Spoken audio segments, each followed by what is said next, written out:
प्यारे बच्चों, नमस्कार। कैसे हैं आप सभी? उम्मीद करता हूं आप सभी स्वस्थ होंगे।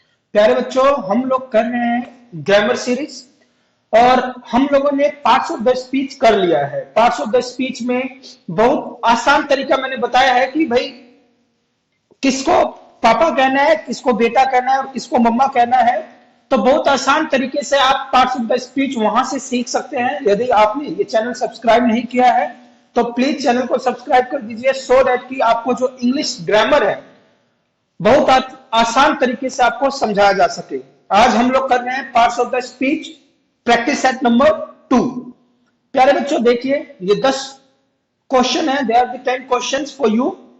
करना क्या है, हर आप देखिए कि अगर 10 मार्क्स का मान लीजिए आपको टेस्ट दिया गया, आपने भाई पार्ट्स ऑफ द स्पीच तो सीख ही लिया। जिन बच्चों ने सीख लिया उनके लिए ये, यदि 10 मार्क्स का क्वेश्चन दिया गया रैंडमली, तो क्या आप कर पा रहे हैं कि नहीं कर पा रहे हैं? Let's check it. आप अपने आप को मार्क्स दीजिएगा and please write down in the comment box. आप कमेंट बॉक्स में लिख के बताइएगा कि how many marks you score. ठीक है, अब हम कर रहे हैं write the parts of the speech against the given line. पहला है I bought a beautiful dress at the mall.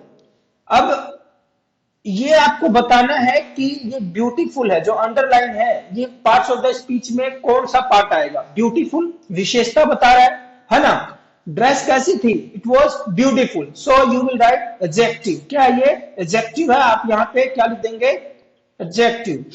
Next is what did she ask you to do. What did she है ये, तो शी जो होता है वो क्या होता है? प्रोनाउन होता है। वेरी गुड, आपने क्या बताया? प्रोनाउन। तो यदि आपने एडजेक्टिव भरा है तो 1 मार्क्स, प्रोनाउन भरा है तो 1 मार्क्स, 2 मार्क्स आपके बन गए। The coach jump for Joy. तो ये जंप क्या है? He is doing an activity. जो एक्टिविटी करते हैं तो उसको हम क्या कहते हैं? वी से verb. Silently read your book. अपनी किताब पढ़ो। देखिए, रीड करना है लेकिन रीडिंग में भी एक क्वालिटी चाहिए। हाउ, कैसे पढ़ना है आपको? साइलेंटली। तो साइलेंटली आपका क्या हो गया? ये हो गया आपका एडवर्ब। जो वर्ब की भी विशेषता बताए उसको हम क्या कहते हैं? एडवर्ब। समझ में आ गई बात? Next is the storm uprooted the 8 foot tree. अब 8 फुट आपको लग रहा है कि भाई नाउन भरे क्या, बट आप देखेंगे तो ट्री है और ट्री से जो पहले लग रहा है उसकी विशेषता बता रहा है। So again this is an adjective. आगे बात सुन में, ट्री कैसा है? The tree is 8 foot. उस ट्री की विशेषता क्या कि कितना लंबा है? वो 8 फुट ट्री है। So you will put adjective here. I gently put the baby down for a nap. Put the baby, भाई बच्चे को रख दो, लेकिन कैसे रखना है? Gently means you have to do an activity and उस एक्टिविटी की विशेषता क्या होनी चाहिए? मतलब वर्ब की विशेषता क्या होनी चाहिए? जेंटली। तो जेंटली आपका क्या हो गया? एडवर्ब। Gently becomes adverb. समझ में आ रही है बात? Next is you may purchase tickets at the door but there will be an extra charge. अब देखिए, उसने कहा कि 2 काम उसने बताया कि भाई आप टिकट तो डोर से ले लीजिए लेकिन एक्स्ट्रा चार्ज भी लगेगा। तो इन दोनों सेंटेंस को ये कनेक्ट कर रहा है किससे? बट से। तो बट क्या आ जाएगा आपका? कंजंक्शन। क्या आ जाएगा? ये कंजंक्शन। समझ में आ रही है बात? ठीक है। Whose book is this. Whose क्या होता है? ये प्रोनाउन में आएगा। क्या आएगा? प्रोनाउन। किसकी है ये किताब? जैसे राम की, श्याम की, तो उसको हमने रिप्लेस किया हुआ है किससे? हुज से। तो ये आपका क्या हो गया? It becomes a pronoun. I can see beyond the origin. कि मैं beyond, beyond, in, at, beneath, ये सारे क्या होते हैं? This all are prepositions. क्या होते हैं ये? प्रेपोजिशंस।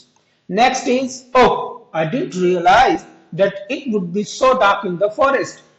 तो इसमें आप क्या भरेंगे? Oh, ouch, wonderful, very nice. ये सारे क्या होते हैं आपके? बताइए क्या होते हैं? Yes, this all are interjections. क्या होते हैं? इंटरजेक्शंस। तो प्यारे बच्चों, मुझे उम्मीद है कि आप 10 मार्क्स में से आपके 10 मार्क्स आ ही जाएंगे। यदि आपने जो पार्ट्स ऑफ द स्पीच की अगर वीडियो आपने देखी होगी तो बहुत आसान है। यदि आपने नहीं देखी है तो जाइए, देखिए, सीखिए, समझिए। प्यारे बच्चों, प्रेम ज्ञान इंग्लिश ऐसा चैनल है जहां पर आपको बिल्कुल बेसिक इंग्लिश ग्रामर बताया जाएगा और कंपटीशन लेवल का भी बताया जाएगा। तो आप चैनल को सब्सक्राइब कर दीजिए और रोजाना जो भी हम पढ़ाते हैं आप उसको क्या कीजिएगा, आप उसको अपनी नोटबुक में जरूर लिख लीजिएगा, सो दैट कि आपके पास एक रिकॉर्ड मेंटेन रहे and you know that this grammar, English grammar is going to work throughout your academics. चाहे आप अभी 6th में पढ़ रहे हो, चाहे 12th में पढ़ रहे हो और you are preparing for any competitive examinations, हर जगह आपको ये इंग्लिश ग्रामर काम में आएगा। तो मुझे उम्मीद है आपको प्रेम की बातें समझ में आ रही होंगी। यदि आपने चैनल सब्सक्राइब नहीं किया तो जरूर सब्सक्राइब कर दीजिए। यदि आप एक पेरेंट हैं तो भी ये सब्सक्राइब कर दीजिए और अपने बच्चों को बताइए कि भाई ये चीज आप लिख लीजिए। आप नहीं पढ़ा सकते, नो वरीज, मैं पढ़ा रहा हूं और एक क्रमबद्ध तरीके से पढ़ा रहा हूं। जब भी आपने चैनल खोला you will get to know कि भाई क्या अपडेट हुआ है। उस अपडेट को यदि आपका बच्चा 6 से लेकर किसी भी क्लास में है तो आप जाके बताइए कि भाई ये आप अपनी नोटबुक में नोट कर लीजिए, समझ लीजिए, याद कर लीजिए। बिकॉज यदि आप जैसे कि मान लीजिए कोई बच्चा 12th पास हो गया तो बाद में उसको कोचिंग लेनी पड़ेगी for preparing any competitive examinations, और हम अभी इसी बिल्कुल बेसिक से करवा रहे हैं ताकि उसको कंपटीशन के लिए कोई भी दिक्कत ना हो। प्यारे बच्चों, मैं अपने बारे में बता दूं, I am a teacher, CTET, STET, UPTET and SSC qualified in first attempt, और मैं कॉम्पिटिटिव एग्जामिनेशंस के लिए भी पढ़ा चुका हूं, महिंद्रा इंस्टीट्यूट में पढ़ा चुका हूं SSC और बैंकिंग के लिए। सो आई नो इट बेटर कि बच्चों को किस तरीके से कंपटीशन एग्जाम के लिए प्रिपेयर करना है। तो मुझे उम्मीद है आपको बातें समझ में आ रही होंगी और आप एक बेहतर इंग्लिश जो लैंग्वेज है उसके ज्ञाता बनेंगे, उसको जानेंगे। टिल देन टेक केयर, खुश रहिए, खुशामदीद, नमस्कार।